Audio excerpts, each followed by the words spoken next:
Students, कुछ questions मैंने संख्या पद्धति में जो है पार्ट 1 में बतला दिया था।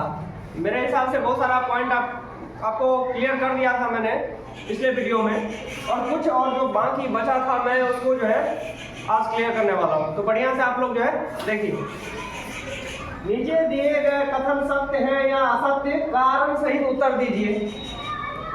पहले तो हर एक पॉइंट को पढ़ना है और समझिए बढ़िया से कि यह सही है या फिर गलत है।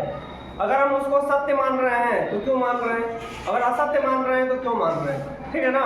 पहला है, प्रत्येक प्राकृत संख्या एक पूर्ण संख्या होती है। प्रत्येक प्राकृत संख्या जो होती है वो क्या होती है, एक पूर्ण संख्या होती है। ये सही होगा कि गलत होगा? सही होगा। क्यों सही होगा बताइए? बहुत बढ़िया जवाब दिए, सही बोल रही है।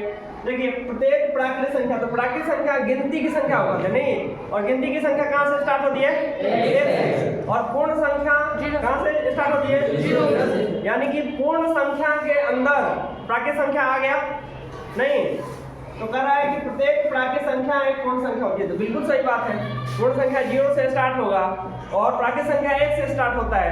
1 से आने वाली सभी संख्या 0 से आने वाली सभी संख्या में आ जाएंगी, इसलिए प्रत्येक प्राकृत संख्या एक पूर्ण संख्या होती है। तो ये क्या हो जाएगा? सत्य हो जाएगा। ये क्या हो जाएगा? सत्य। तो कारण सही लिख सकते हैं, कोई दिक्कत नहीं है। चलिए नेक्स्ट देखते हैं, प्रत्येक पूर्णांक एक पूर्ण संख्या होती है। अब ये बताइए कि प्रत्येक पूर्णांक एक पूर्ण संख्या होगा? नहीं होगा। क्यों बताइए? बिल्कुल सही बोले।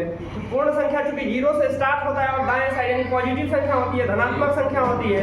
और पूर्णांक में हम लोग जानते हैं, क्या जानते हैं कि पूर्णांक जो है माइनस इन्फिनाइट से लेकर के प्लस इन्फिनाइट तक होता है नहीं, तो सभी ऋणात्मक संख्याएं भी आ जाती है, लेकिन पूर्ण संख्या में जो है सिर्फ धनात्मक आएंगी 0 के साथ। इसीलिए प्रत्येक पूर्णांक जो होगा एक पूर्णांक संख्या मतलब पूर्ण संख्या नहीं होगी, क्योंकि पूर्णांक में माइनस इनफाइनाइट से लेकर के -2, -1, 0, 1, 2 और प्लस इनफाइनाइट तक जाएगा नहीं। तो प्रत्येक पूर्णांक, जैसे अगर हम -2 लें, -2 पूर्ण में तो नहीं आएगा, पूर्ण तो 0 से स्टार्ट होता है नहीं। यहाँ पर क्या हो जाएगा? ये प्रत्येक पूर्णांक एक पूर्ण संख्या होती है। क्या हो जाएगा? ये गलत हो जाएगा, मतलब असत्य हो जाएगा। क्या हो जाएगा? असत्य हो जाएगा। चलिए देखिए बढ़िया से, नेक्स्ट देखते हैं, प्रत्येक परिमेय संख्या एक पूर्ण संख्या होती है। क्या होगा बताइए? तीसरा नंबर क्वेश्चन देखिए आप लोग, प्रत्येक परिमेय संख्या एक पूर्ण संख्या होती है। गलत। सही होगा?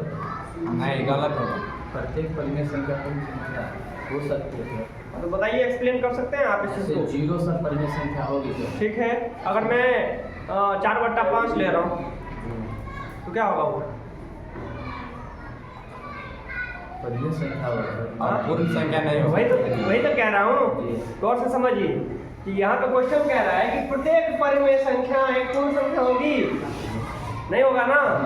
अगर 4/5 ले लें, 3/18 ले लें, 3/19 ले लें, तो वह पूर्ण में नहीं आएगा, पूर्ण संख्या के अंदर नहीं आएगा। पसंद आ रही है?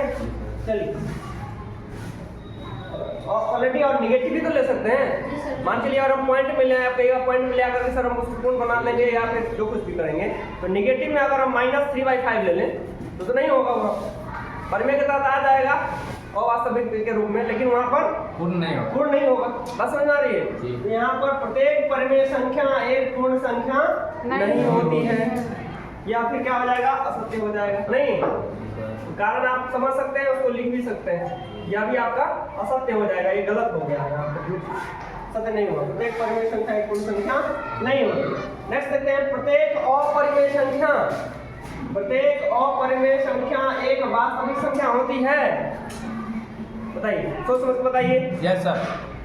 चलिए एक्सप्लेन कीजिए, रीजन बताइए। क्योंकि वास्तविक संख्या का परिभाषा ही होता है परिमेय संख्या और अपरिमेय संख्या को सम्मिलित रूप से, तो अपरिमेय संख्या तो होगा ही जरूर। और बहुत बढ़िया जवाब दिए हैं। चलिए इसके लिए क्लैपिंग कर दीजिए एक बार। सभी बच्चे जानते हैं इस चीज को कि वास्तविक संख्या जो होती है उसके अंदर वास्तविक संख्या का परिभाषा होता है कि सभी परिमेय संख्याएं और अपरिमेय संख्याओं के जो सम्मिलित रूप हैं उसको क्या कहा जाता है? वास्तविक संख्या। तो कह रहे हैं कि अपरिमेय, प्रत्येक अपरिमेय संख्या एक वास्तविक संख्या हो, बिल्कुल होगा नहीं, जितने भी सारे अपरिमेय संख्या हैं। तो यहाँ पे ये सत्य हो जाएगा, ये सत्य हो जाएगा।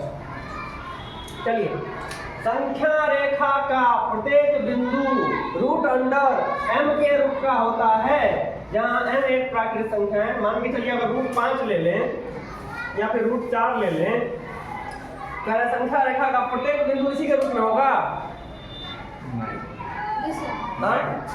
-4 भी तो बिल्कुल सही बोल रहे हैं। तो यहाँ पर क्या हो जाएगा? असत्य हो जाएगा।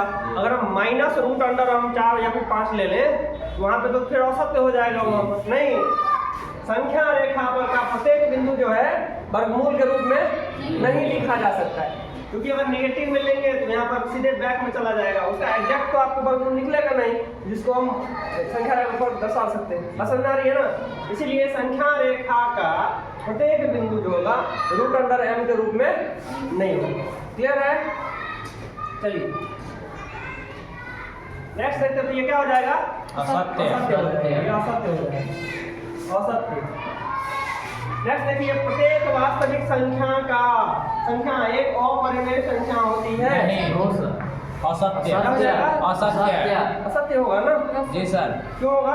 क्योंकि परिमेय संख्या और अपरिमेय संख्या दोनों होता, तो इसमें एक परिमेय संख्या ही दिया हुआ, तो इसमें अपरिमेय संख्या दिया हुआ, तो परिमेय संख्या भी होगा। बिल्कुल सही बात है। देखिए, बैठ जाइए, ठीक बोल रहे हैं। प्रत्येक वास्तविक संख्या, कह कि सभी जो वास्तविक संख्या है एक अपरिमेय होगा। परिमेय और अपरिमेय दोनों होता है। नहीं, यहाँ पे सिर्फ अपरिमेय की बात हो रही है। यहाँ पर क्या हो जाएगा? ये गलत साबित हो गया। समझ आ रहा है वो आपको? समझिए बढ़िया से। ये भी क्या हो जाएगा? यहाँ पर असत्य हो गया। नहीं, तो इस प्रकार से जो है बहुत सारा क्वेश्चन मैंने पार्ट 1 में भी क्लियर कर दिया है।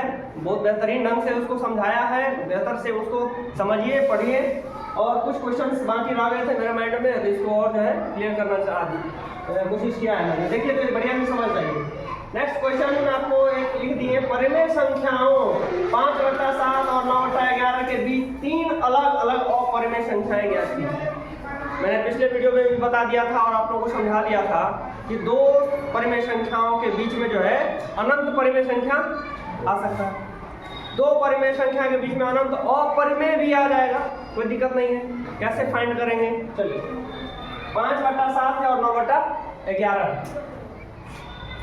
यहाँ पे समझिए, थोड़ा सा इसको मिटा देते हैं।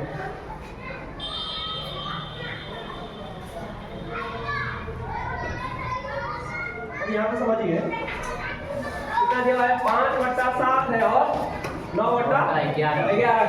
नहीं, अब 7 से अगर हम 5 में डिवाइड करें, ठीक है, 5 से 7 में डिवाइड करें, 7 से डिवाइड कीजिए, 0 पॉइंट, क्योंकि भाग लगेगा नहीं, पॉइंट दीजिए यहाँ पर, तो कितना आ जाएगा? 0 यहाँ आएगा, 7 से 49, 1 आया, कट गया, फिर 0, 7 3, फिर 0, 7 चौक 28, 4 0, 7 पंचे 2 क्या बोले? 2 0 20 40 यहाँ पर जी, इसमें घटाव है।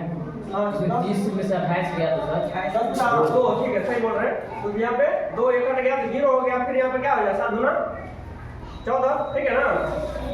10 में 4 6 कट गया। इसी तरीके से जो है चलता रहेगा। 7 है 56, यहाँ पर 4 फिर कट गया, इस तरीके से जो है चलता रहेगा। हो रहा है क्लियर? देखिए क्या बोले? अच्छा, ये 4 चौक 28 हो गया, 7 दूना 14, यहाँ से 5 हटा दीजिए, यहाँ पर 5 वहाँ पर आ गया था वो। देखिए यहाँ पर समझिए, क्लियर हो गया ना अब? ठीक है, देखिए तो 7 चौक 28, यहाँ पे 2 0 7 दूना 14, 6 7 8 56। तो कहने का मतलब है 0.71428 इतना आ गया। आप 2 से 3 पॉइंट भी आप ले सकते हैं। यहाँ पे मैं थोड़ा सा इसको और बढ़ा दिया है, तो इसको आप लिख लीजिए 0.71428, ठीक है। और इसमें भी जो है 11 से भाग लगाइए, 9 में 9 में भाग लगा के चेक करिए। 11 से 9 में अगर भाग लगाते हैं तो 9 छोटा है, पॉइंट देंगे पहले 0 आ जाएगा, तो 11 नंबर में ज़्यादा हो गया ना। 11 थे 88, तो 2 हो गया, फिर 0, 11 11, तो 9 हो गया, नहीं कट गया, फिर 0, 11 थे 88, ऐसे ना आ रहा है, ये सही आएगा जी। ऐसे ही आ रहा है, फिर 2, ठीक है ना, फिर 0, 11 कर 11, फिर यहाँ पे 9, यानी कि 0.81 क्या हो रहा है यहाँ पे रिपीट हो रहा है ना। यहाँ पर 0.81 मैंने पिछले वीडियो में भी बता दिया था, यहाँ पे ये संख्या जो हो जाएगी 0.8181 परिमेय यह परिमेय होगा क्या परिमेय? परिमेय क्यों होगा? क्योंकि वो रिपीट हो रहा है। अनुवसानी के साथ आवर्ती है। नहीं, अनुवसानी तो है लेकिन रिकरिंग में आ रहा है, इसलिए ये परिमेय संख्या के साथ आ जाएगा। लेकिन यहाँ चेक करिए, क्योंकि ज्यादा आगे तो पढ़े नहीं है, लेकिन हमको लगता है कि अनुवसानी क्या है, अनावर्ती है, और परिमेय संख्या में अनावर्ती आ जाएगा। क्योंकि इसको तोड़ रहे हैं तब समझ में आ रहा है। यहाँ पे देखिए क्या आ जाएगा 0.8181 इस तरीके से आ रहा है।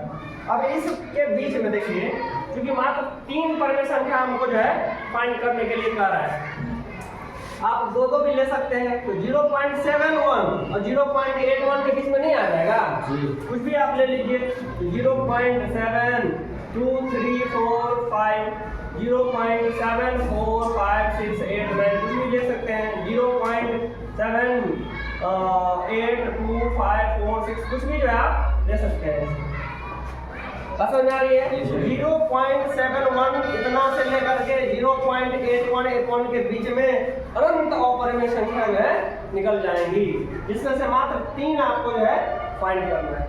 मैंने ऑलरेडी बता भी दिया था कि आपका आंसर आपके किताब के आंसर से इसमें मैच नहीं कर सकता है, नहीं करेगा, तो इसके लिए परेशान होने की आवश्यकता नहीं है।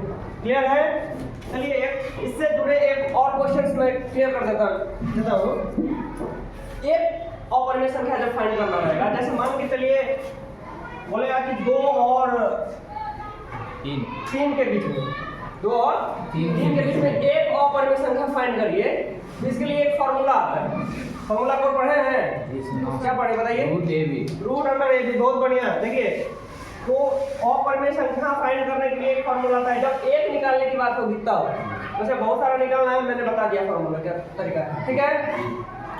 तो रूट अंडर ए बी मतलब 2 और 3 को अगर गुणा कर दे तो रूट अंडर क्या हो गया 6, और रूट अंडर 6 परिमेय है क्या अपरिमेय? अपरिमेय। क्लियर है? जी सर। जब 2 संख्या दिया रहे हैं और एक पूछेगा अपरिमेय निकालने के लिए, तो क्या निकालेंगे? रूट अंडर ए बी के तहत जो है आप आसानी से इसको फाइंड कर सकते हैं। कोई दिक्कत? चलिए बढ़े आगे।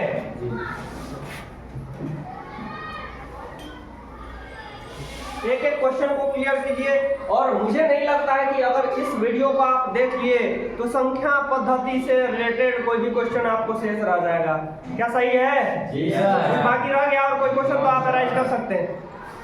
पार्ट 1 और पार्ट 2 जो मैं अभी बता रहा हूँ उसको क्लियर कर लीजिएगा अच्छा से, और ये चीज आपको 10th में भी पढ़ना है, इसलिए बारीकी से और बढ़िया से जो है एक एक पॉइंट को समझना है बढ़िया से।